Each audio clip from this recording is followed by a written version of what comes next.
वैदिक साहित्य हम चर्चा करते हैं।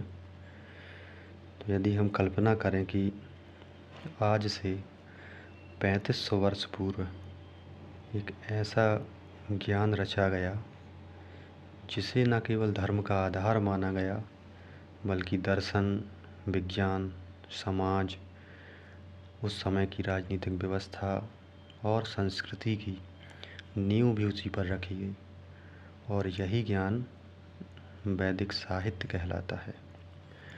क्योंकि वैदिक साहित्य यूपीएससी, पीएससी और अन्य प्रतियोगी परीक्षाओं में भी वैदिक साहित्य के टॉपिक से प्रश्न पूछे जाते हैं। इसलिए इसे आज हम केवल याद करने के नज़रिए से नहीं पढ़ेंगे बल्कि इसकी पूरी कहानी समझेंगे। वेदों से लेकर ब्राह्मण, आरण्यक, उपनिषद और वेदांग साहित्य तक की हम चर्चा करेंगे। वैदिक साहित्य के परिचय को यदि हम देखें तो वेद शब्द का अर्थ है जानना या ज्ञान। वेद का अर्थ है जानना या ज्ञान होना। वेद अपौरुषेय माने जाते हैं, यानी वेद का वैदिक साहित्य को ही अपौरुषेय माना जाता है। इसका अर्थ है कि इसकी रचना मनुष्य ने नहीं की है और ईश्वर द्वारा जो यह वैदिक ज्ञान है या वैदिक साहित्य का जो ज्ञान है, यह ईश्वर के द्वारा ऋषियों को प्रदान किया गया है और इसे श्रुति साहित्य कहते हैं। तो हमें सर्वप्रथम वैदिक साहित्य को पढ़ने से पहले यह जानना आवश्यक है कि श्रुति साहित्य और स्मृति साहित्य यह क्या है, इनके बीच अंतर क्या है। तो पहले हमें इनके बीच अंतर जानना होगा। तो श्रुति का अर्थ है कि जो ऋषियों ने दिव्य ज्ञान के रूप में सुना और गुरु से शिष्य तक मौखिक परंपरा द्वारा पहुंचाया, उसे श्रुति कहते हैं। इसे अपौरुषेय माना जाता है, यानी किसी मानव ने रचित नहीं किया है। हिंदू धर्म में इसे सर्वोच्च प्रमाण माना गया है, यानी श्रुतियों में जो साहित्य है या जो श्रुति का जो दर्शन है वह सर्वोच्च प्रमाण है, अपौरुषेय है। और श्रुति के अंतर्गत जो ग्रंथ शामिल होते हैं उन ग्रंथों में है वेद, ब्राह्मण ग्रंथ, आरण्यक और उपनिषद। ये सभी ग्रंथ श्रुति साहित्य के अंतर्गत शामिल किए जाते हैं। जबकि स्मृति का अर्थ है कि जो ऋषि मुनियों ने या विद्वानों ने अपने स्मरण के द्वारा, अपने अनुभव के द्वारा और परंपरा के आधार पर जिस विश्लेषण पर वे पहुँचे, उनके द्वारा जो ग्रंथ रचे गए उन्हें स्मृति ग्रंथ कहा जाता है और ये पौरुषेय माने जाते हैं। और माना जाता है कि जो स्मृति ग्रंथ रचे गए, इनका उद्देश्य है कि श्रुति के सिद्धांतों को व्यवहार में लागू करना। तो इस प्रकार यदि हम देखें कि उदाहरण देखें कि वे कौन से ग्रंथ हैं जो स्मृति ग्रंथ के अंतर्गत आते हैं, तो स्मृति ग्रंथों में हैं वेदांग, जो वेदों के या वैदिक साहित्य के बाद लिखे गए, धर्मसूत्र या धर्मशास्त्र जैसे विभिन्न स्मृतियां हैं, नारद स्मृति, याज्ञवल्क्य स्मृति या मनु स्मृति, यह सभी स्मृति के अंतर्गत आती हैं, यानी स्मृति साहित्य हैं ये सब। रामायण, महाभारत और पुराणों को भी इसी के अंतर्गत माना जाता है कि ये स्मृति साहित्य है। तो ये अंतर आप स्पष्ट करें कि श्रुति जो सुना गया ज्ञान है और स्मृति जो अपने अनुभवों के द्वारा, परंपरा के द्वारा या स्मरण के द्वारा जिस ग्रंथ को लिखा गया है या जिसके विश्लेषण पर पहुँच के ऋषियों ने ग्रंथों की रचना की है, वह स्मृति ग्रंथ है। वैदिक साहित्य के कालक्रम के लिए कि वैदिक साहित्य की रचना कब की गई, इसके लिए हमें वैदिक काल के कालखंड की जानकारी होना चाहिए। तो वैदिक काल को जो कि 2 भागों में बांटा जाता है, ऋग्वैदिक काल और उत्तर वैदिक काल। ऋग्वैदिक काल 1500 से 1000 ईसा पूर्व और उत्तर वैदिक काल 1000 से 600 ईसा पूर्व के बीच माने जाते हैं। ऋग्वैदिक काल में ऋग्वेद की अधिकांश रचना हुई है और जैसा कि हम पूर्व में ही 2 और वीडियो वैदिक काल पर बनाए जा चुके हैं, उनमें ऋग्वैदिक काल और उत्तर वैदिक काल के संबंध में जानकारी है कि वैदिक कालीन समाज कैसा था, क्या संस्कृति थी, धर्म का स्वरूप क्या था, सामाजिक स्वरूप क्या था या प्रार्थना पद्धतियाँ क्या थी, इस संबंध में उसमें विस्तार से चर्चा की गई है। तो यहाँ उतना विस्तार में जाने की बजाय केवल इतना ही देखते हैं कि ऋग्वेद की अधिकांश रचना ऋग्वैदिक काल में हुई या पूर्व वैदिक काल में हुई। और ऋग्वेद ही ग्रंथ है, एकमात्र ग्रंथ है जिससे हमें पूर्व वैदिक काल की जानकारी मिलती है और उससे ही हमें जानकारी मिलती है कि जो आर्य थे वे पहले सप्त सिंधु क्षेत्र में रहते थे। यानी इस तरह यदि हम माने कि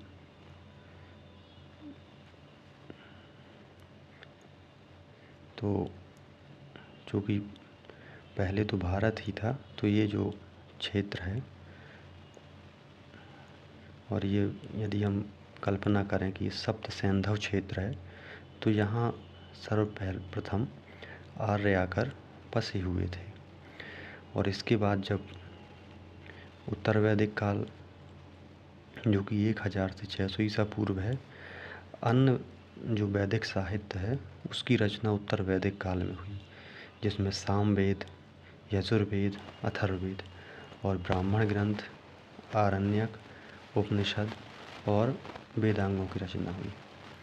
और उत्तर वैदिक काल में जो आर्य थे उनका विस्तार हो चुका था और वे सप्त सिंधु क्षेत्र से आगे बढ़कर यहाँ गंगा और यमुना के दोआब पर आ गए थे और यहाँ ये नर्मदा और यहाँ हिमालय।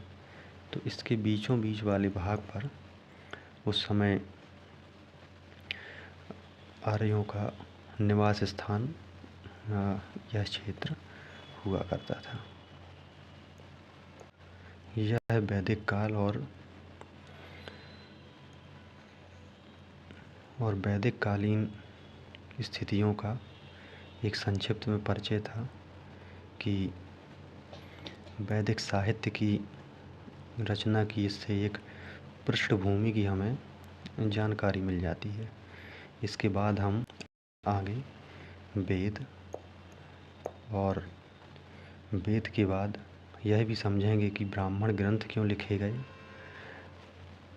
आरण्यकों की आवश्यकता क्यों पड़ी, उपनिषदों ने भारतीय दर्शन को कैसे बदल दिया और वेदांगों के बिना वेदों का अध्ययन अधूरा क्यों माना जाता है। तो आगे इस पर चर्चा करते हैं। ऋग्वेद चारों वेदों में सबसे पहला सबसे प्राचीन और सबसे महत्वपूर्ण वेद है। इसे यदि हम देखें तो यह न केवल भारत बल्कि यदि पूरी दुनिया के जो सबसे पुराने लिखित साहित्य हैं उनमें से एक माना जाता है। और यदि आसान भाषा में हम ऋग्वेद को समझना चाहें तो ऋग्वेद प्रार्थना और कविताओं का सबसे पुराना संग्रह है, ऐसा कहा जा सकता है। ऋग्वेद में देवताओं की स्तुति में जो मंत्र गाए जाते थे उनका संग्रह है। तो यदि सबसे पहले हम ऋग्वेद का अर्थ देखें तो ऋग्वेद दो शब्दों से मिलकर बना है, ऋग और वेद। तो ऋग का अर्थ होता है स्तुति करना, प्रशंसा करना, और वेद का अर्थ है ज्ञान। यानी सरल शब्दों में ऋग्वेद वह ग्रंथ है जिसमें ईश्वर और प्रकृति की तारीफ में गाए जाने वाले मंत्रों का ज्ञान है।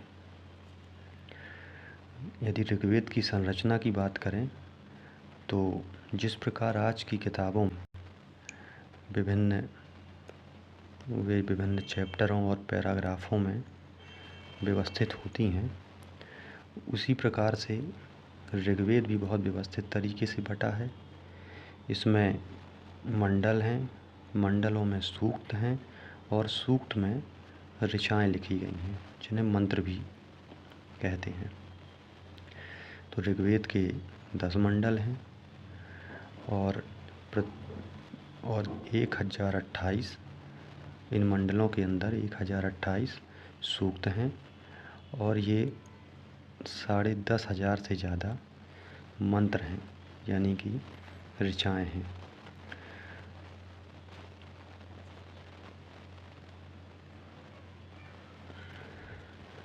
और ऋग्वेद से ही हमें ऋग्वेद के तीसरे मंडल से गायत्री मंत्र की जानकारी मिलती है। और गायत्री मंत्र की जो रचना की गई है वह विश्वामित्र ऋषि हैं, उनके द्वारा की गई है। ऋग्वेद में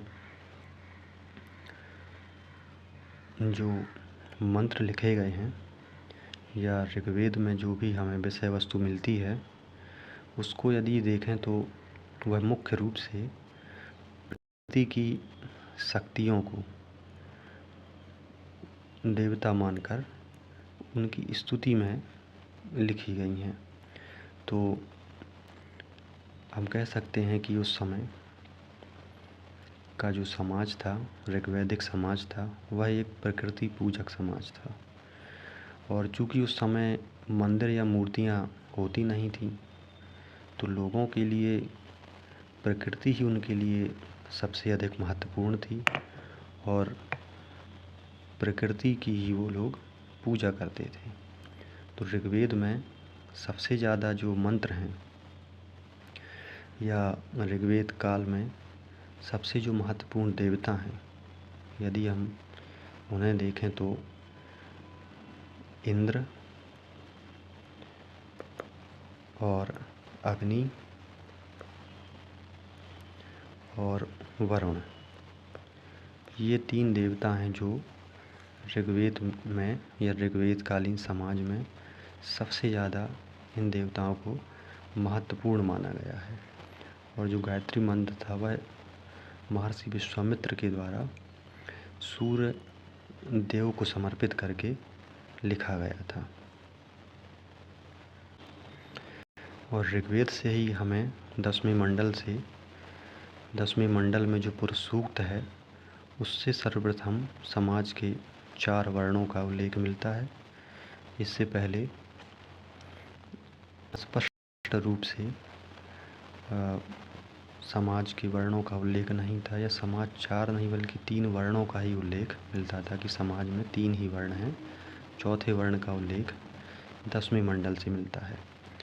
और ऋग्वेद में नदियों के महत्व पर भी चर्चा की गई है, या उनके नदियों के महत्वपूर्ण होने पर भी ऋचाएँ लिखी गई हैं। और ऋग्वेद में जो महत्वपूर्ण नदी हैं वह सिंधु, गंगा और सरस्वती जैसी जो नदियां हैं, उन नदियों की स्तुति की गई है, या नदियों की स्तुति में विभिन्न ग्रंथ लिखे गए हैं। तो इस प्रकार हमें ऋग्वेद बताता है कि हमारे पूर्वज प्रकृति के कितने करीब थे, और वे ब्रह्मांड के रहस्यों को कैसे समझते थे, उनको समझने का उनका क्या दर्शन था। इसलिए ऋग्वेद एक धार्मिक ग्रंथ नहीं बल्कि मानव इतिहास का एक हम बहुत महत्वपूर्ण दस्तावेज था, यह भी कह सकते हैं कि दस्तावेज बहुत महत्वपूर्ण था। ऋग्वेद के पश्चात सामवेद की बात करें तो सामवेद को सबसे मधुर, संगीतमय और कलात्मक वेद माना जाता है। अगर इसे आसान भाषा में समझें तो यदि ऋग्वेद किसी गाने के लिरिक्स हैं, यानी किसी गाने के बोल हैं, यानी किसी गाने की पंक्तियां हैं ऋग्वेद, तो सामवेद उसे गाने के लिए म्यूज़िक यानी उसे संगीतबद्ध करता है। तो साम का अर्थ है गान, और ऋग्वेद की ऋचाओं को संगीतबद्ध रूप से सामवेद में प्रस्तुत किया गया है। सामवेद को भारतीय संगीत का जनक भी माना जाता है कि भारतीय संगीत का जन्म यहीं से हुआ है। तो सामवेद का मतलब है कि यह वह वेद है जिसे पढ़ा नहीं जाता बल्कि गाया जाता है, यानी यह एक गायन का वेद है। इस प्रकार भी हम सामवेद को समझ सकते। सामवेद की यदि कुछ मुख्य बातों को हम देखें, मुख्य बातों पर यदि ध्यान दें तो सामवेद का ऋग्वेद से भी गहरा कनेक्शन है या गहरा नाता है, क्योंकि ऋग्वेद के ही बहुत सी ऋचाओं या बहुत से मंत्र लिए गए हैं और उन्हें एक सुरों में, एक ताल में रखकर उन्हें गाने की स्थिति में बनाया गया है। तो ऋग्वेद से ही वे मंत्र और ऋचाएँ ली गई हैं जिनका सामवेद में गायन किया गया है। अब प्राचीन काल में, अब हम देखें यदि कि गायन तो ठीक है, लेकिन प्राचीन काल में जब बड़े बड़े यज्ञ होते थे तब जो ऋषि या पुरोहित उन यज्ञों को कराने वाले होते थे, तो उनमें सामवेद के मंत्रों को एक खास सुर और एक ताल में गाया जाता था। तो यह गायन करने वाले जो ऋषि होते थे, उन ऋषि को उद्गाता कहते थे। तो वे ऋषि उद्गाता कहलाते थे। तो इस प्रकार सामवेद एक गायन और संगीत का एक वेद है। लेकिन यदि देखें कि सामवेद केवल मनोरंजन का संगीत नहीं है, बल्कि इसे बहुत सारी थेरेपी में भी यूज किया जाता था और वर्तमान में भी किया जाता है। जैसे मानसिक शांति के लिए, यदि मानसिक शांति चाहिए तो जब एक ख़ास फ्रीक्वेंसी और एक लय में कोई गायन किया जाए या कोई धुन को बजाया जाए, तो यह हमारे दिमाग और शरीर को भी एक रिलैक्स करती है और एक पॉजिटिव असर आता है। और नाद योग जो आज प्रचलित है बहुत, नाद योग, यह इसी पर आधारित है। और इसके साथ ही आज ध्यान और एकाग्रता, आधुनिक युग में ध्यान और एकाग्रता की बहुत आवश्यकता बढ़ गई है। तो इसके मंत्रों का गायन जो किया जाता था, मंत्रों का गायन, तो वह वातावरण को शुद्ध करने, मन को शांत करने और अधिक फोकस या एकाग्रता बढ़ाने का भी काम करता था। अब हम यजुर्वेद को देखते हैं।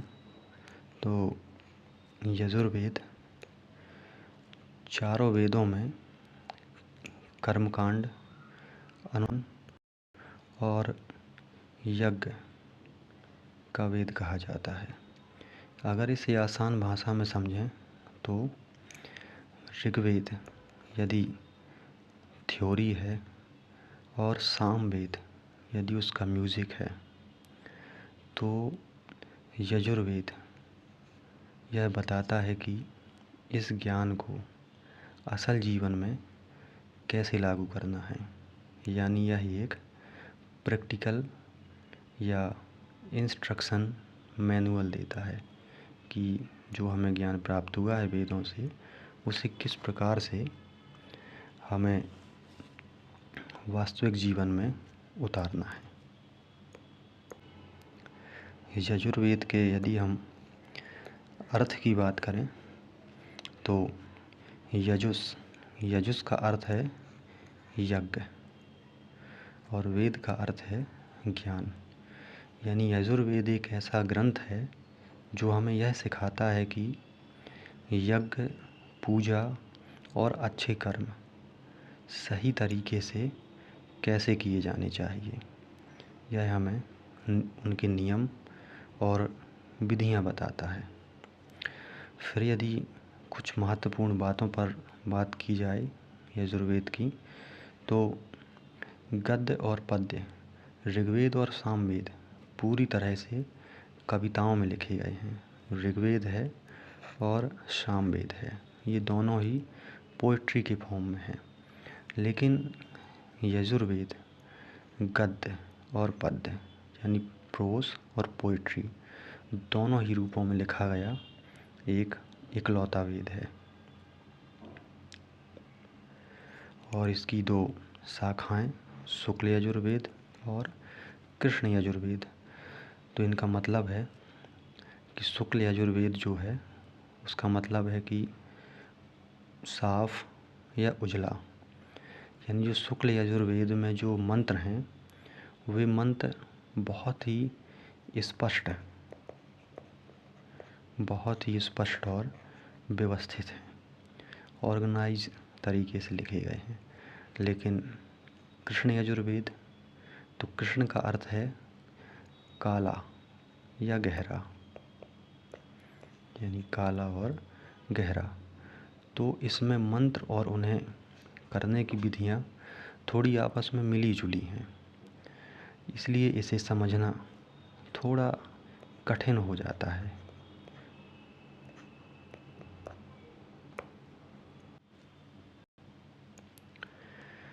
जो मंत्र और विधियां हैं उनको समझना कठिन हो जाता है।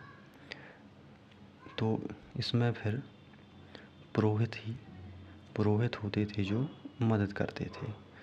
तो यजुर्वेद के संबंध में जो प्राचीन काल में पुरोहित जो यज्ञ के समय जब यज्ञ या अनुष्ठानों को संपन्न करना होता था, तो जो सारे व्यवहारिक काम जैसे कि यज्ञ में आग जलाना, आहुति देना, सामग्री डालना, इस प्रकार के जो कार्य होते थे, तो जो पुरोहित इस प्रकार के कार्य करते थे उन पुरोहितों को अर्धवर्यु कहा जाता था। यानी अर्धवर्यु कहा जाता था। और ये व्यवस्थित रूप से बताते थे कि यज्ञ के समय किस प्रकार से इसे किया जाएगा और कब किस चीज़ की आवश्यकता होगी, इस प्रकार की व्यवस्थाएं उनके द्वारा ही, अर्धवर्यु के द्वारा ही बताई जाती थी। तो यदि महत्व की बात की जाए यजुर्वेद के, तो यह विज्ञान और गणित के क्षेत्र में महत्वपूर्ण है। जैसे हम ज्यामिति की बात करें तो ज्यामिति का जन्म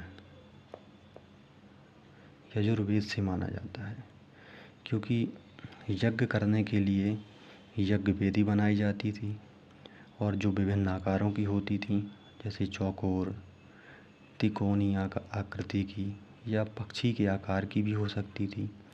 तो इन वेदियों को बनाने के लिए जो सटीक नापतोल की ज़रूरत होती थी, उसकी जानकारी हमें ऋग्वेद में मिलती है, ताकि हम त्रुटि रहित यज्ञ वेदी को हम बना सकें। तो यजुर्वेद के शुल्ब सूत्र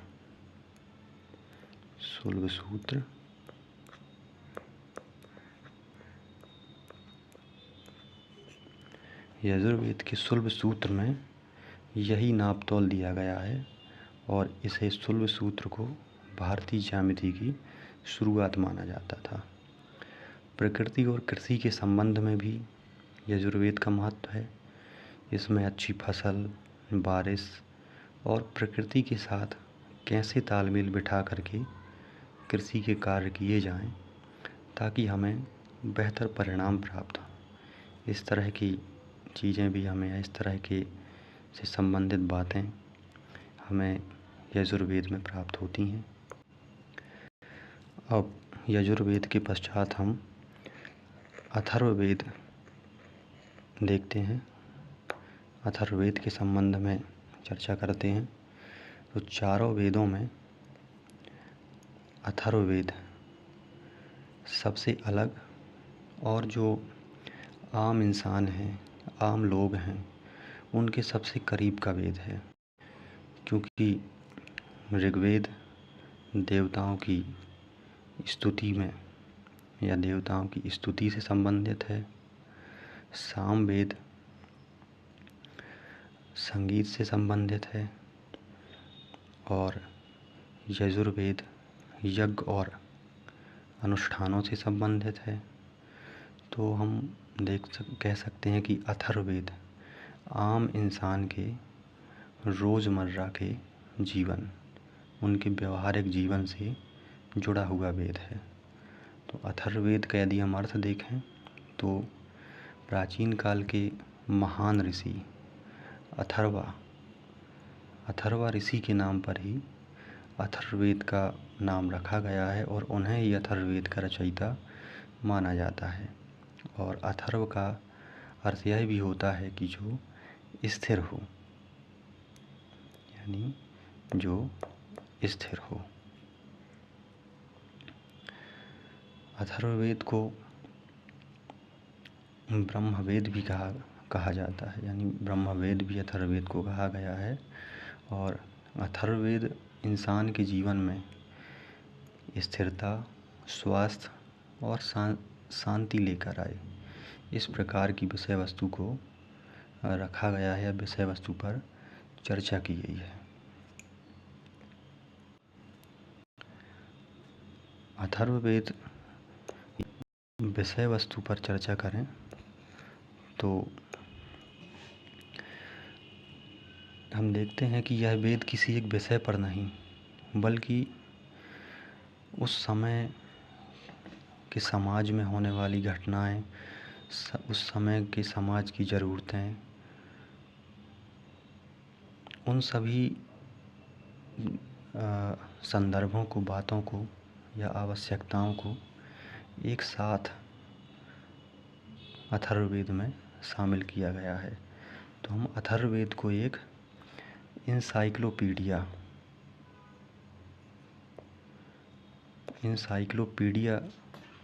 की तरह मान सकते हैं कि यह उस समय का इंसाइक्लोपीडिया है।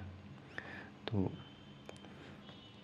अथर्ववेद की विषय वस्तु में जैसा कि यह चिकित्सा और आयुर्वेद के संबंध में जानकारी मिलती है। अथर्ववेद से चिकित्सा में है बुखार, खांसी या त्वचा संबंधी जो रोग होते हैं उनके इलाज के लिए कौन सी जड़ी बूटियाँ की आवश्यकता होती है या कौन सी जड़ी बूटियाँ महत्वपूर्ण हैं उनका वर्णन मिलता है।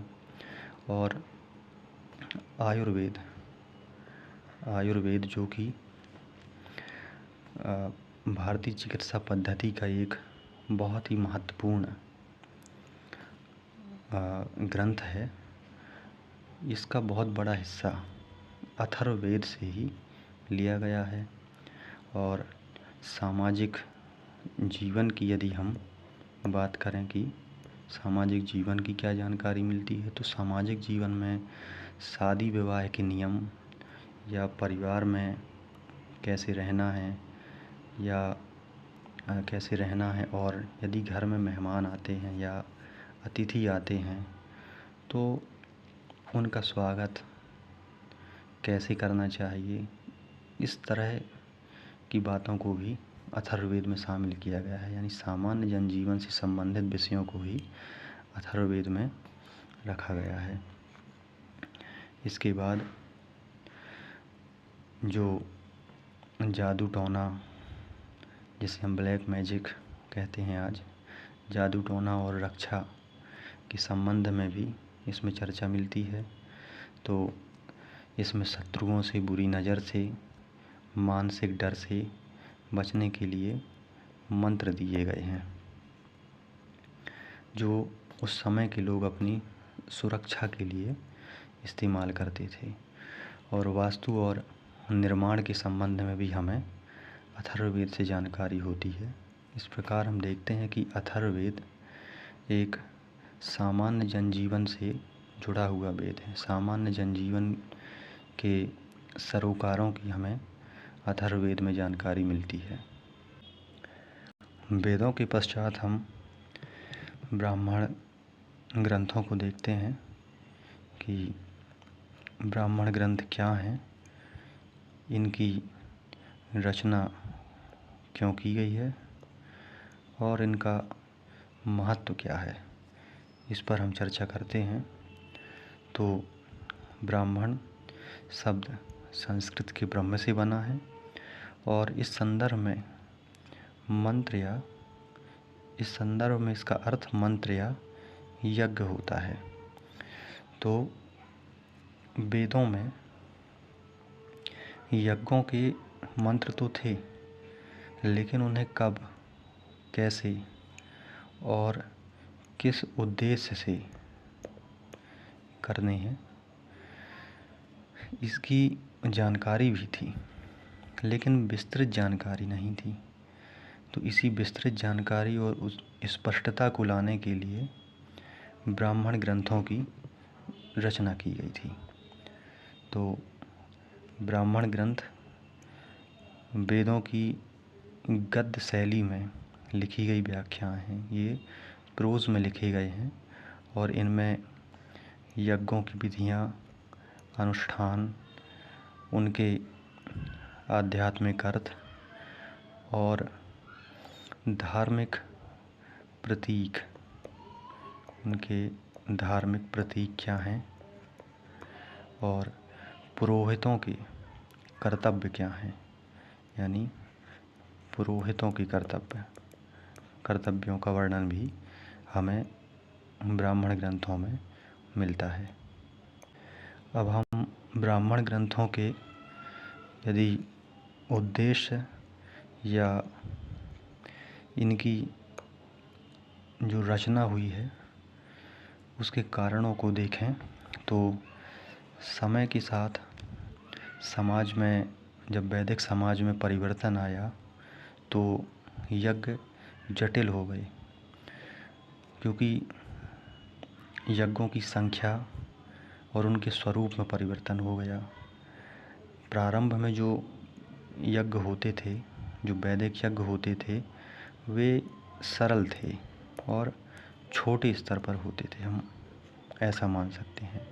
लेकिन बाद में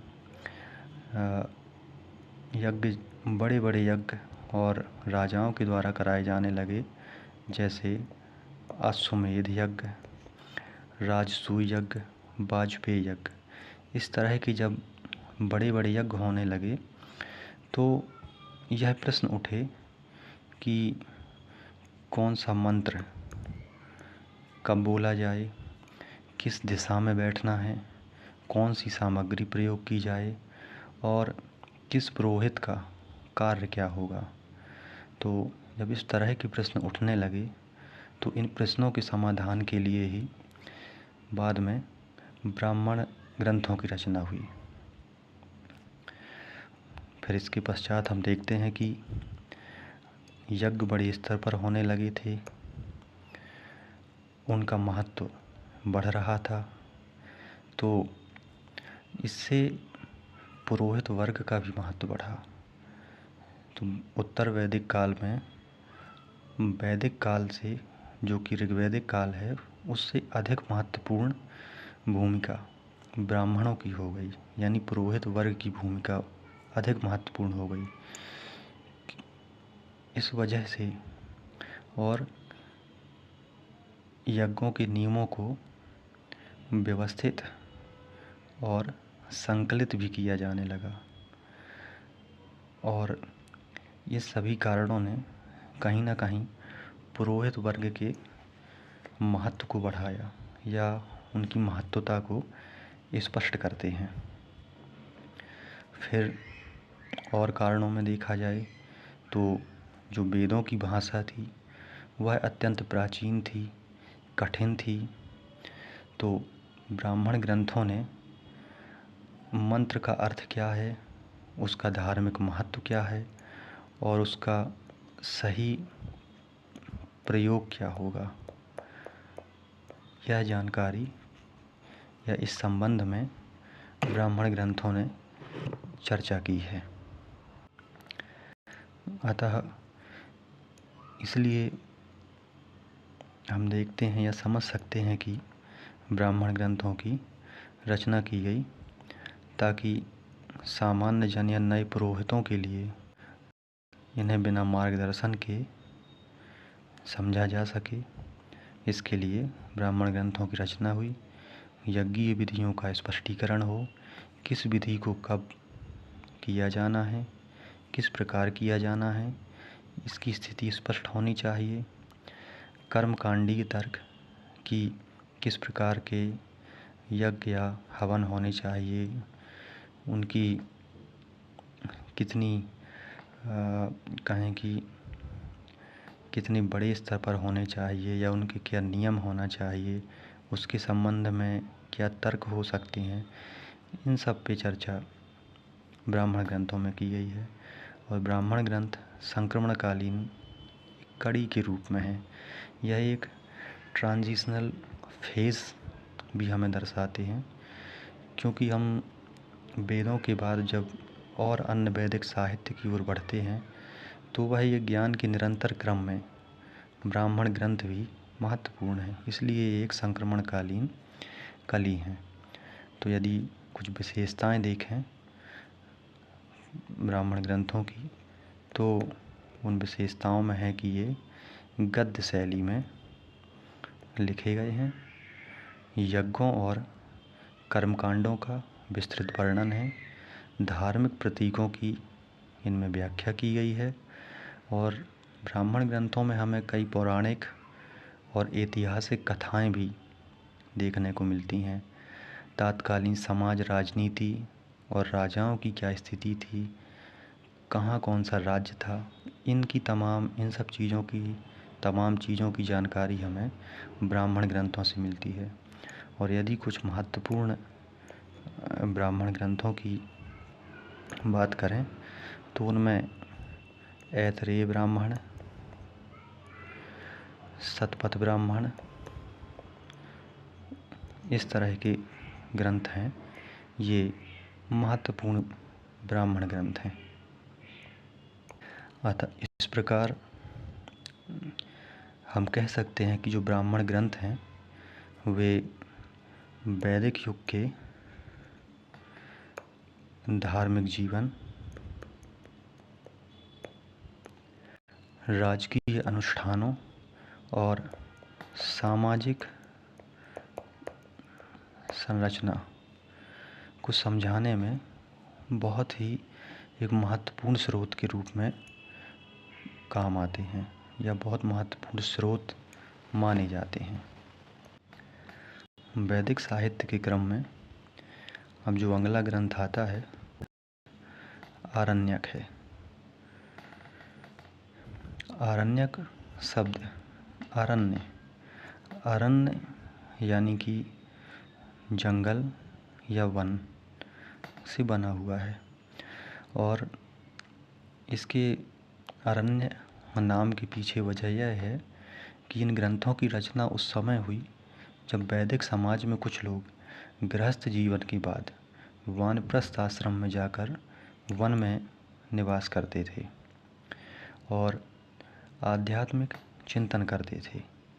तो उन सभी जो बातें हैं या उनसे संबंधित जो भी ज्ञान था उसे आरण्यकों में उद्धृत किया गया है, उसे आरण्यकों में संजोया गया है, हम ऐसा भी कह सकते हैं। आरण्यक वैदिक साहित्य के बहुत ही महत्वपूर्ण ग्रंथ हैं क्योंकि आरण्यक कर्मकांड से दार्शनिक चिंतन यानी ज्ञान मार्ग, दोनों पक्षों को यदि हम देखें या दोनों पक्षों की बात करें तो उनके बीच एक सेतु, एक ब्रिज का काम करते हैं। एक तरफ कर्मकांड है और एक तरफ ज्ञान मार्ग है, तो ये बीच में आरण्यक है। हमारी यात्रा, ज्ञान की यात्रा कर्मकांड से ज्ञान कांड की ओर जाती है, तो उनमें एक सेतु, एक ब्रिज का काम आरण्यक करते हैं। तो आरण्यक ग्रंथ अध्ययन, मनन और नगरों से दूर जो जंगल में शांत वातावरण में रह कर के चिंतन, मनन और आध्यात्मिक अनुभव करना चाहते थे, उनके संबंध में हमें आरण्यकों से जानकारी मिलती है या उनके लिए आरण्यक ग्रंथ रचे गए हैं, ऐसा भी हम कह सकते हैं। तो इनके कारणों को यदि हम देखें तो कर्मकांड से ज्ञान की ओर एक संक्रमण है, यानी ब्राह्मण ग्रंथों में यज्ञ और कर्मकांड पर अधिक बल दिया गया था।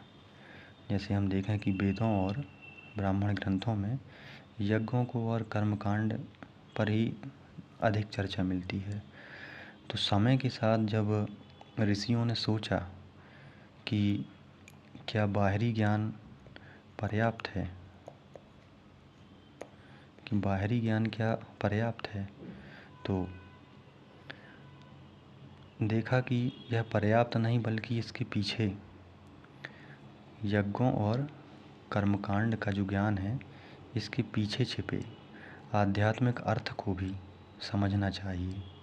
और इसीलिए आरण्यकों में यज्ञों की प्रतीकात्मक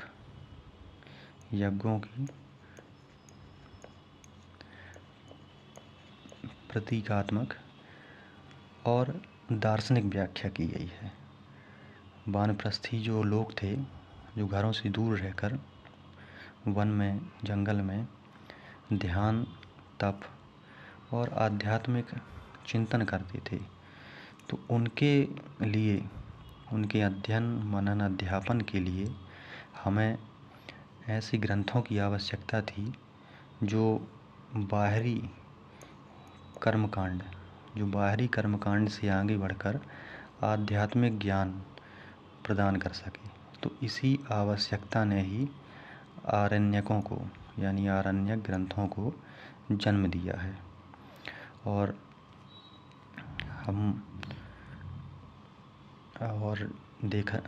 देखा जाता है या यह ऐसा कहें कि यह बात स्पष्ट होती है कि उपनिषदों की जो भूमिका है, यानी उपनिषद बाद में जो रचे गए हैं, आरण्यकों के बाद में जो उपनिषदों की रचना हुई है, तो उनकी भूमिका तैयार करने में भी आरण्यक ग्रंथ महत्वपूर्ण है।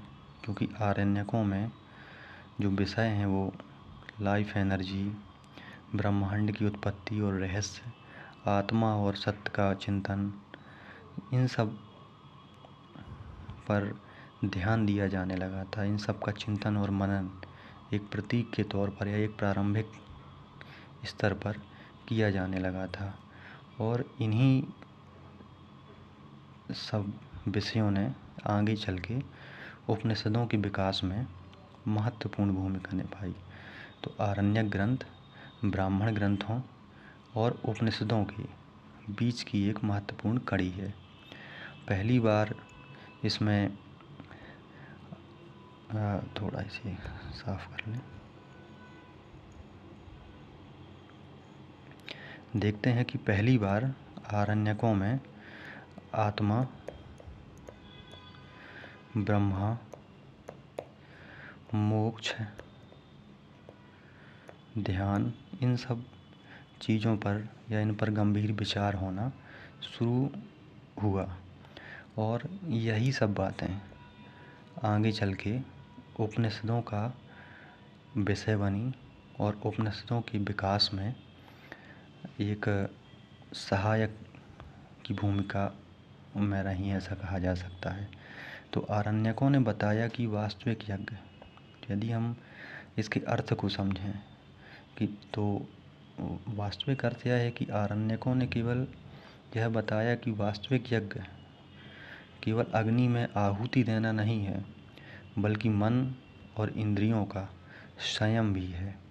और इस प्रकार बाहरी कर्म को आंतरिक साधना से जोड़ा गया, और आत्मा और सत्य के चिंतन, उनके विषय में चिंतन मनन की एक प्रक्रिया की शुरुआत हुई है। इन विषयों पर ध्यान दिया जाने लगा कि हमें आध्यात्मिकता और आंतरिक जो अनुभूतियाँ हैं, जो ज्ञान मार्ग है, उसकी ओर आगे बढ़ना चाहिए।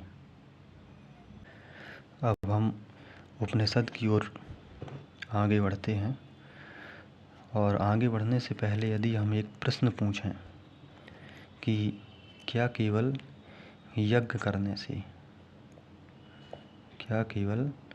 यज्ञ करने से मनुष्य को परम सत्य की प्राप्ति हो सकती है? तो इसी प्रकार का प्रश्न वैदिक ऋषियों के मन में भी उठा। उन्होंने बाहरी कर्मकांड, यज्ञ और कर्मकांड जो किए जाते थे, उनसे आगे बढ़कर जीवन के सबसे बड़े प्रश्नों पर विचार किया।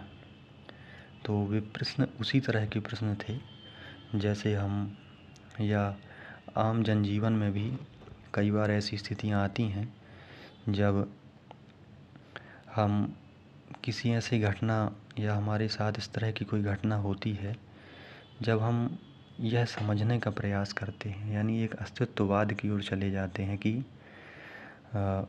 यह मेरे साथ क्यों हुआ है, या ये घटनाएं क्यों होती हैं, या हम जीवन क्यों जी रहे हैं, इसका महत्व क्या है।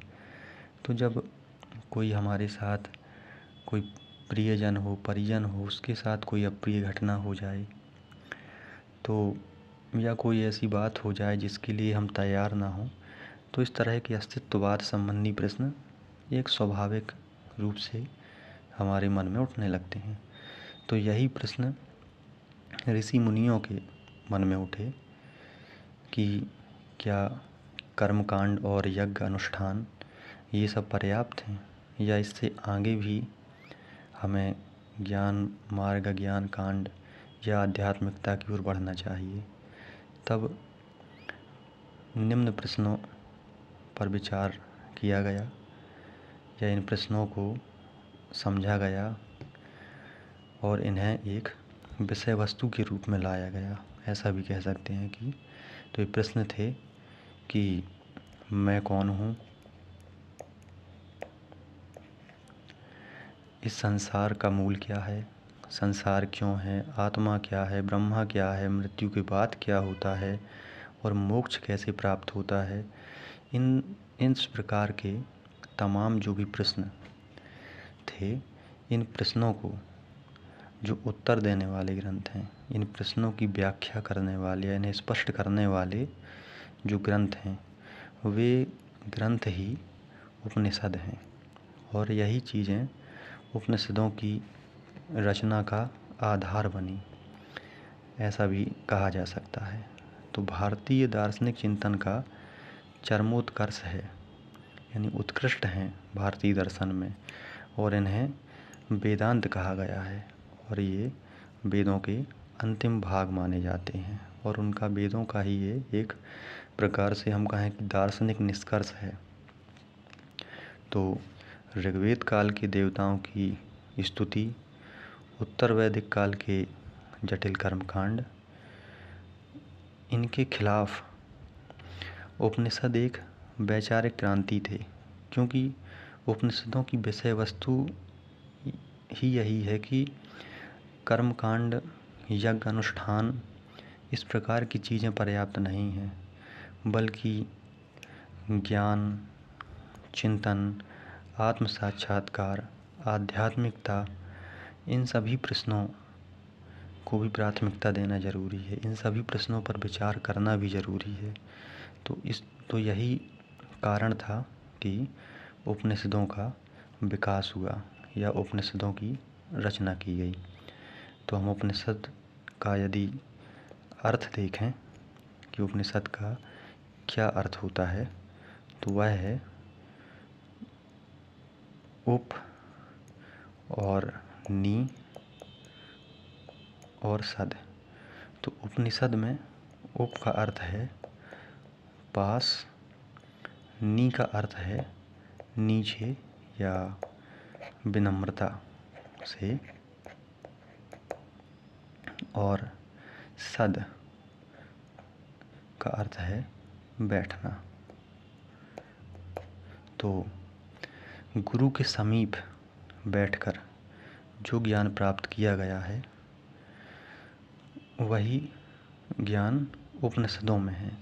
और यही कारण है कि उपनिषदों को गुरु शिष्य परंपरा का ज्ञान भी कहा जाता है, कि उपनिषद एक संवाद की शैली में है, यानी वे गुरु और शिष्य के बीच जो संवाद होते हैं, उनके बीच जो डायलॉग होते हैं, उन्हीं पर आधारित हैं। जो प्रश्न हैं, उन्हीं प्रश्नों के जवाब के रूप में, और फिर जवाब के बाद और जो प्रश्न किए जाते हैं, और जिज्ञासा को शांत करने के लिए जो नए नए तरह के प्रश्न उठते हैं, उनके समाधान के लिए ही उपनिषदों की रचना की गई है, या उपनिषदों की ऐसा कहें कि विषय वस्तु ही इसी तरह के विषय हैं। तो देखें कि उपनिषदों की रचना क्यों हुई। तो एक बार यदि हम क्रम को दोहराएं कि जो वैदिक साहित्य का क्रम है, उसको यदि हम दोहराएं, एक रिवीजन करें, तो ज़्यादा स्पष्टता आएगी कि उपनिषदों की रचना का क्या कारण था। तो इसमें हम देखें यदि कि जो वेद थे, वेद में मंत्र रचे गए हैं, मंत्र हैं। उसके बाद जो ब्राह्मण ग्रंथ है, ब्राह्मण ग्रंथ ने यज्ञ और कर्मकांड को समझाया है। फिर जो आरण्यक हैं, आरण्यकों ने यज्ञों की प्रतीकात्मक और दार्शनिक जो व्याख्या है, उसे ऐसा कह सकते एक संकेत किया है, बहुत सूक्ष्म रूप में। उस ओर केवल प्रतीक कहा जा सकता है कि एक प्रतीकात्मक अभिव्यक्ति है दार्शनिकता की ओर। तो इसके बाद फिर उपनिषद। तो उपनिषदों ने कहा कि सच्चा ज्ञान क्या है। तो सच्चा ज्ञान है आत्मा और ब्रह्मा को जानने में। तो आत्मा व ब्रह्मा, कि आत्मा क्या है और ब्रह्मा क्या है। यदि हमें यह ज्ञात हो जाता है, आत्मा और ब्रह्मा का ज्ञान हो जाए, तो उससे मोक्ष की प्राप्ति होगी। और इसी ज्ञान के संदर्भ में या इसी ऐसा कहें कि अंधकार से, अज्ञान से हमें सेल्फ रियलाइजेशन की ओर, आत्मा और ब्रह्मा की पहचान कराने के लिए या पहचान हो, इसके संबंध में ही उपनिषदों में चर्चाएं की गई हैं। उपनिषदों के मुख्य विषय जो कि कोर थीम है जो उपनिषदों की, वह देखें तो ब्रह्मा का विचार, आत्मा का स्वरूप, अज्ञान और माया, कर्म और पुनर्जन्म और मोक्ष। तो इस प्रकार के जो विषय हैं यह उपनिषदों की कोर थीम है। तो ब्रह्म का विचार कि अल्टीमेट रियलिटी क्या है, यानी कि समस्त ब्रह्मांड का परम सत्य क्या है और अंतिम वास्तविकता क्या है, इस पर विचार। आत्मा का स्वरूप यानी सेल्फ रियलाइजेशन कि इस बात को समझना या इस बात को समझाना कि मनुष्य का वास्तविक जो स्वरूप है वह शरीर नहीं है बल्कि आत्मा है। यानी मनुष्य का शरीर तो केवल देखने के लिए है, जबकि अस्तित्व में बात करें तो वह आत्मा ही है। शरीर बदलते रहते हैं लेकिन आत्मा अनित्य है और निरंतर है। और अज्ञान और माया, चूँकि व्यक्ति को अज्ञान होता है, ज्ञान ना होना और विभिन्न प्रकार के भ्रमों से घिरा होना, जिसे हम माया कहते हैं। जैसे एक माया का बहुत ही क्लासिक एग्जाम्पल है कि माया और अज्ञानता क्या है। इसे आप यदि समझें कि मान लीजिए थोड़ा अंधकार है और वहाँ कोई रस्सी पड़ी हुई है, लेकिन जब उसे आप देखते हैं तो आप स्पष्ट रूप से नहीं समझ सकते कि वह क्या है, वह रस्सी है या कुछ और है। तो चूँकि आपको ज्ञान नहीं है, आप उसके बारे में आपको जानकारी नहीं है, तो आप उसे भ्रमवश सर्प समझ लेते हैं कि हो सकता है कि ये सर्प हो। तो यही बात है कि जब अज्ञान होता है तो हम उस वास्तविक जो भी वस्तु है या वास्तविक जो भी पदार्थ है या जो रियलिटी है उसे हम नहीं समझ पाते हैं। तो उसे ना समझ पाना और अज्ञान रहना ही माया है कि हम जो वास्तविक है उसे नहीं समझ वह उसकी हमें जानकारी नहीं है, बल्कि हम अज्ञान में उसको कुछ और समझते हैं। तो यही है कि अज्ञानता होने के कारण, एक इल्यूज़न होने के कारण हम रस्सी को भी सांप समझ लेते हैं। फिर इसके बाद कर्म और पुनर्जन्म देखें यदि, तो मनुष्य के उपनिषदों में बताया गया है कि मनुष्य के कर्म ही हैं जो उसके भविष्य को और अगले जन्म को प्रभावित करते हैं। तो कहा गया है कि मनुष्य की जो कर्म है, वो जिस प्रकार की वो कर्म करेगा वैसे ही उसे परिणाम मिलेंगे। और उसके कर्म केवल इस जन्म में समाप्त नहीं होंगे, बल्कि वे अगले जन्म तक को प्रभावित करेंगे कि अगले जन्म में उसकी स्थिति क्या होगी। इस तरह के प्रश्नों को भी उपनिषदों में इन पे चर्चा की गई है। और मोक्ष माना गया है कि जन्म और मृत्यु का जो चक्र है उससे मुक्ति के लिए मोक्ष ज़रूरी है। तो मोक्ष के लिए आवश्यक है कि जब हमें अल्टीमेट रियलिटी पता हो, हम सेल्फ रियलाइजेशन यानी आत्मा के स्वरूप का पता हो और माया और अज्ञान की जानकारी हो, इससे हम बचें। कर्म और पुनर्जन्म यानी बेहतर कर्म करें तो, और बेहतर कर्म करेंगे तो पुनर्जन्म की आवश्यकता ही नहीं रहेगी और हम इस जन्म और मृत्यु के जो चक्र है उससे मुक्त हो जाएंगे। यही मोक्ष है। उपनिषदों के मुख्य विषय के बाद यदि हम उपनिषदों के महत्व पर चर्चा करें कि इनका महत्व क्या है, तो हम देखते हैं कि उपनिषदों में जो कि कर्मकांडी जटिलता थी उसका विरोध किया गया है, क्योंकि कर्मकांडों में निरर्थक पशु बलि यानी कि पशुओं की बलि देना, बलि की प्रथा को बढ़ावा देना, इस प्रकार की गतिविधियां होने लगी थीं, जिसके वजह से उनका उपनिषदों में इस प्रकार की परंपराओं और प्रथाओं का विरोध किया गया है, उनकी आलोचना की गई है। और इस संबंध में मुंडक उपनिषद है। मुंडक उपनिषद में टूटी हुई नाव से तुलना की गई है, यानी यज्ञों की तुलना, जो यज्ञ किए जाते हैं उनकी तुलना टूटी नाव से की गई है, कि जो आप कितना भी यज्ञ करें, लेकिन चूँकि आपकी नाव टूटी है तो आप संसार रूपी सागर से आप कभी पार नहीं हो पाएंगे, यह नाव आपको सागर पार नहीं करा पाएगी। इस तरह की बातों के द्वारा आलोचना की गई है। और महत्व में बौद्ध और जैन धर्म का आधार बना, क्योंकि उपनिषदों में ज्ञान, अहिंसा, ध्यान और कर्म के विचार आए और इन्हें महत्व दिया गया। और यही जो विचार थे आगे चलकर 6वीं शताब्दी ईसा पूर्व में बौद्ध और जैन धर्म के उदय का आधार बने, क्योंकि समाज में इस प्रकार से जागृति आने से यज्ञ और कर्मकांड और बलि प्रथा, इन सब चीज़ों का जब विरोध किया जाने लगा तो इन चीज़ों ने ही ज्ञान मार्ग को ज़्यादा महत्व दिया। और आगे चल के बौद्ध और जैन धर्म के भी ये जो ज्ञान है, अहिंसा है, ध्यान है, ये सब एक आधारभूत हैं बौद्ध और जैन धर्म में। फिर भारतीय दर्शन की नींव की बात करें तो भारतीय दर्शन के जो सभी 6 दर्शन हैं उनकी प्रेरणा,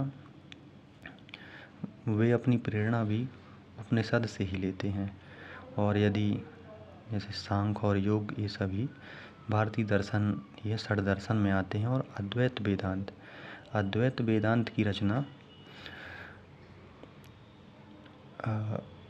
वेदांत की रचना शंकराचार्य, आदि गुरु शंकराचार्य के द्वारा की गई थी।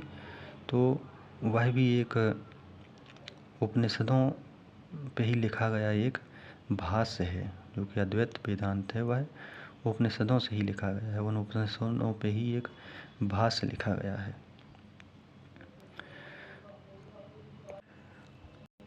इसके पश्चात हम यदि आगे बढ़ें और देखें कि हमें उपनिषदों की जानकारी कहाँ से मिलती है, तो मुक्तिकोपनिषद के अनुसार उपनिषदों की संख्या 108 मानी गई है, लेकिन 12 उपनिषद ही हैं जो सबसे महत्वपूर्ण माने जाते हैं। इनमें जैसे कुछ उदाहरण हैं, जैसे मुंडक उपनिषद है, कठोपनिषद है, जाबाल उपनिषद है। तो जो सत्यमेव जयते जो शब्द है वह मुंडक उपनिषद से ही लिया गया है। और कठोपनिषद में हमें यम और नचिकेता के संवाद की जानकारी मिलती है। और जो जाबाल उपनिषद है उसमें सबसे पहले हमें जो 4 आश्रम होते हैं उनकी चर्चा मिलती है। तो 4 आश्रम जैसे ब्रह्मचर्य, उसके बाद गृहस्थाश्रम, उसके बाद वानप्रस्थाश्रम, उसके बाद फिर संन्यास आश्रम। तो हमें इन 4 आश्रमों की चर्चा जाबाल उपनिषद में मिलती है। इससे पूर्व 3 ही आश्रम होते थे। और अंत में कुछ उपनिषदों के महावाक्य, जैसे अहम ब्रह्मास्मि, यह बृहदारण्यक उपनिषद में है।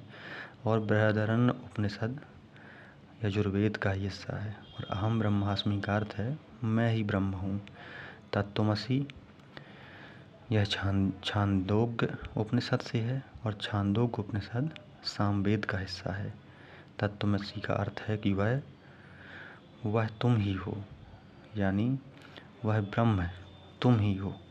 इसी प्रकार के कुछ और महावाक्य हैं, जैसे प्रज्ञा नाम ब्रह्मा, यानी ज्ञान ही ब्रह्मा है।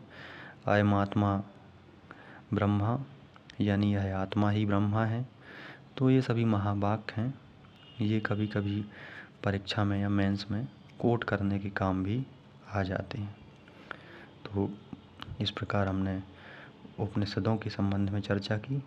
तो यदि हम देखें कि यदि ब्राह्मण ग्रंथ हमें बताते हैं कि यज्ञ कैसे करना है, आरण्यक बताते हैं कि यज्ञ का गहरा अर्थ क्या है, तो उपनिषद हमें बताते हैं कि जीवन का अंतिम सत्य क्या है। इसलिए उपनिषदों को केवल धार्मिक ग्रंथ नहीं कहा जा सकता है, बल्कि यह भारतीय दर्शन की सर्वोत्तम अभिव्यक्ति है, ऐसा कहा जाता है। जो उपनिषद के विषय हैं, जो उसका महत्व है, उस आधार पर ऐसा कहना बिल्कुल ही उचित है। अब हम वैदिक साहित्य के अंतिम भाग वेदांग पर चर्चा करते हैं कि वेदांग क्या हैं और इनकी आवश्यकता क्यों हुई, इनकी रचना क्यों की गई, इस पे थोड़ा हम प्रकाश डालते हैं। तो यदि थोड़ा इसे एक सामान्य उदाहरण के तौर पर या समझने की कोशिश करें कि इनका क्या महत्व है, तो अगर आपके पास मान लीजिए कोई एक मशीन है, लेकिन आपको उस मशीन के संबंध में जानकारी नहीं है कि मशीन की भाषा क्या है, नियम क्या हैं मशीन को चलाने के, और उपयोग क्या है मशीन का। तो यदि इस तरह की चीज़ें आपको पता ना हो, तो आप मशीन को ठीक ढंग से नहीं चला पाएंगे। इसी प्रकार वेदों का अध्ययन भी आसान नहीं था, क्योंकि वेद प्राचीन थे, भाषा उनकी कठिन थी, और अब वेदों का अध्ययन बढ़ चुका था, उनका विस्तार हो चुका था, समाज का विस्तार हो चुका था, बड़े स्तर पर उनका उपयोग होने लगा था, बड़े बड़े यज्ञ कर्मकांड अनुष्ठान किए जाने लगे थे, जहाँ जो वेदों पर ही आधारित थे। ऐसे में वेदों की समझ आसान नहीं थी, उनको समझ पाना आसान नहीं था। इसी कारण से वेदों का अध्ययन आसान हो, उनका सही उच्चारण, उनकी व्याकरण सही हो, उनके जो नियम हैं, जो यज्ञ की विधियां हैं, वे सब सही हों, तो उनके लिए ही कुछ सहायक ग्रंथों की आवश्यकता हुई, और जिन ग्रंथों की रचना की गई, उन ग्रंथों को ही वेदांग कहा गया है। तो यदि वेदांग का हम अर्थ देखें, तो वेद और अंग, यानी वेद ज्ञान और अंग यानी कि उनका हिस्सा हैं, यानी अंग यानी कि हिस्सा या सहायक हैं। तो वेदांग वेदों के अंग या उनकी सहायक शास्त्र हैं। तो समय के साथ जब वैदिक मंत्रों को सही रूप से सुरक्षित रखना कठिन होने लगा, तब ऐसी स्थिति में ऋषियों ने ऐसे शास्त्र विकसित किए जिससे उनके उच्चारण में शुद्धता हो, उनका जो अर्थ हो, यानी कि जो शब्दों की व्युत्पत्ति हुई थी उसके आधार पर जो अर्थ हो वह स्पष्ट हो, उनकी भाषा का व्याकरण स्पष्ट हो, उनकी भाषा भी स्पष्ट हो और व्याकरण भी स्पष्ट हो, और यज्ञों की विधि क्या हो, और उनके जो गाने का या उनके जो छंद हैं उनको किस लय में, किस पद्धति में, किस प्रकार से गाना है, इसकी जानकारी हो। और साथ ही और उनका उचित समय क्या हो। यज्ञ और धार्मिक अनुष्ठान जो किए जा रहे हैं उनका उचित समय क्या हो, कब किए जाने चाहिए, उनका निर्धारण कैसे किया जाए। इन सभी प्रश्नों के जवाब के लिए ही वेदांगों की रचना की गई थी। तो हम देखते हैं कि जो वेदांग हैं, वेदांगों की संख्या 6 है। 6 वेदांग हैं, जिनमें पहला है शिक्षा, फिर कल्प, व्याकरण, निरुक्त, छंद और ज्योतिष है। तो शिक्षा उच्चारण यानी फोनेटिक्स, उच्चारण और स्वर विज्ञान से जुड़ा हुआ है।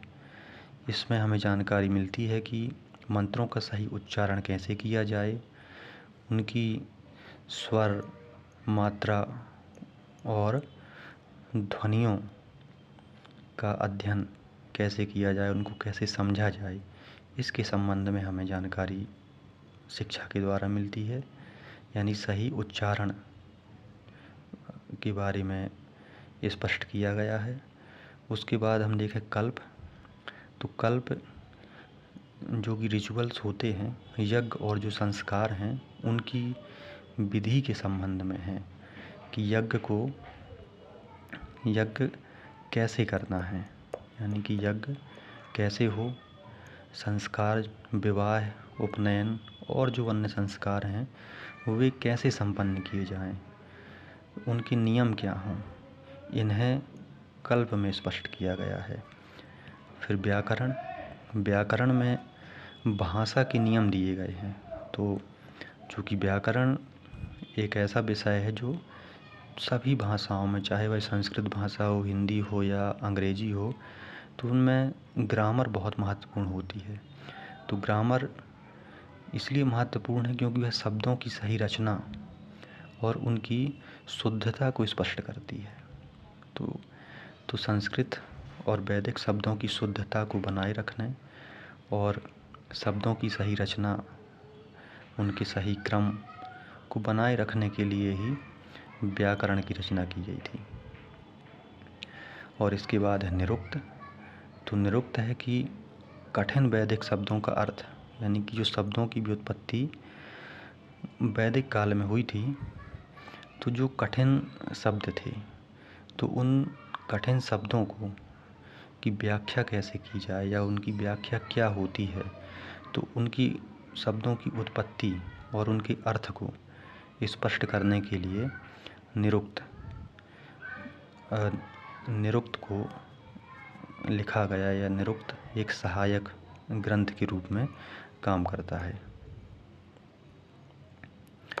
इसके बाद है छंद। तो छंद मंत्रों की लय और उनकी संरचना से संबंधित है, यानी मंत्र किस छंद में रचे गए हैं, उनको किस प्रकार से उनका गायन किया जाए, उनकी क्या लय हो, क्या उनका क्रम हो, क्या मंत्रों की लय का तारतम्य हो। इस संबंध में छंद में हमें जानकारी मिलती है, या छंद इन सभी बातों को स्पष्ट करता है। और इसके बाद ज्योतिष है। तो ज्योतिष जो खगोल विज्ञान है, तो वर्तमान में हम इसे भविष्य की गणना या भविष्य जानने के संदर्भ में इसका प्रयोग करते हैं, लेकिन उस समय में इसका मुख्य उद्देश्य जो था वह भविष्य बताना नहीं, बल्कि अनुष्ठानों का उचित समय निर्धारित करना था कि समय और खगोलीय गणना के हिसाब से यज्ञ कब किए जाएं, उचित समय क्या होगा यज्ञों को करने का, ऋतु, तिथि और नक्षत्र का निर्धारण करना। इस सब के लिए ज्योतिष इन सब चीज़ों की व्याख्या या इनकी स्थिति को जो स्पष्ट करने के लिए जो वेदांग है वह ज्योतिष वेदांग है। ज्योतिष वेदांग इन बातों को स्पष्ट करता है। तो इस प्रकार हमने वेदांगों के संबंध में चर्चा की, वेदांगों के महत्व को देखा और रचना क्यों की गई इसको देखा। तो यदि हम एक बार पुनः वैदिक साहित्य के क्रम को देखें तो वेद, इसके बाद ब्राह्मण ग्रंथ, इसके बाद आरण्यक और फिर उपनिषद और इसके पश्चात वेदांग। तो यदि हम ध्यान दें कि वेदांग वेदों के दार्शनिक भाग नहीं हैं, यदि हम ऐसा कहें कि वेदांग वेदों के दार्शनिक भाग नहीं हैं, बल्कि वे वेदों के अध्ययन में या वेदों के संरक्षण के लिए विकसित एक सहायक शास्त्र हैं, इसलिए इन्हें वैदिक शिक्षा में एक महत्वपूर्ण आधार के रूप में, वैदिक शिक्षा या वैदिक शिक्षा पद्धति के एक आधार के रूप में बहुत ही महत्वपूर्ण माना जाता है। इस प्रकार वैदिक साहित्य पर चर्चा की गई है कि वैदिक साहित्य क्या है, क्यों उनकी रचना की गई है, क्या वैदिक साहित्य का महत्व है और वैदिक साहित्य से क्या हमें जानकारी मिलती है। तो इसका एक संक्षिप्त में एक परीक्षा के दृष्टिकोण से यहाँ स्पष्ट करने का प्रयास किया गया है। तो क्योंकि यह एक ऐसा टॉपिक है जो अक्सर परीक्षाओं में पूछा जाता है और वैदिक साहित्य, चाहे वह यूपीएससी की परीक्षा हो और चाहे राज्यों की पीसीएस पीएससी परीक्षा हो, वहाँ के लिए यह एक महत्वपूर्ण टॉपिक के रूप में होता है। और यदि हम देखें तो केवल प्रीलिम्स ही नहीं, बल्कि यह मेंस में, और यदि हम कुछ प्रश्न ही इसके देखें तो प्रीलिम्स में यह प्रश्न पूछा गया है, यह वैदिक काल से ही संबंधित प्रश्न है जो कि प्रीलिम्स में आया हुआ है। और ये प्रश्न मेंस में हैं कि प्राचीन काल यानी प्राचीन भारत के सामाजिक और आर्थिक जीवन को समझने में वैदिक साहित्य की भूमिका का मूल्यांकन कीजिए। और यह प्रश्न, एक अन्य प्रश्न है कि उपनिषदों के दर्शन ने वैदिक कर्मकांड और बलि प्रथा को चुनौती दी। तो ये आप देख रहे हैं कि सीधे सीधे ही मेंस में प्रश्न पूछे गए हैं। तो मेंस और प्रीलिम्स दोनों में ही महत्वपूर्ण है। और मेंस में न केवल वैदिक साहित्य का टॉपिक जीएस में महत्वपूर्ण है, बल्कि उतना ही महत्वपूर्ण निबंध के लिए भी है। यदि आपको वैदिक धर्म, वैदिक साहित्य और भारतीय दर्शन, इनका यदि आपको ज्ञान है, इनकी आपको जानकारी है, तो आप अपने निबंध को एक बहुत अच्छा दार्शनिक आधार प्रदान कर सकते हैं। आप उसकी बहुत अच्छी भूमिका तैयार कर सकते हैं, उसमें एक बहुत अच्छा नया एक आयाम जोड़ सकते हैं जो आपको निबंध में अच्छे अंक दिलाने में सहायक होगा। साथ ही आप यदि जीएस में एथिक्स का पेपर देखा जाए तो वहाँ के लिए भी इनकी भूमिका महत्वपूर्ण हो जाती है। तो इस प्रकार यह बहुत ही एक महत्वपूर्ण टॉपिक हो जाता है कि हमें वैदिक समाज के साथ साथ वैदिक साहित्य और दर्शन, वैदिक दर्शन हो, भारतीय दर्शन हो, उन सब की जानकारी होना अत्यंत आवश्यक हो जाता है। तो इसी संदर्भ में यह टॉपिक तैयार किया गया था। इसे आप देखें और अपने विचार और अपनी जो भी प्रतिक्रिया हो इस संबंध में वह साझा करें। जय हिंद।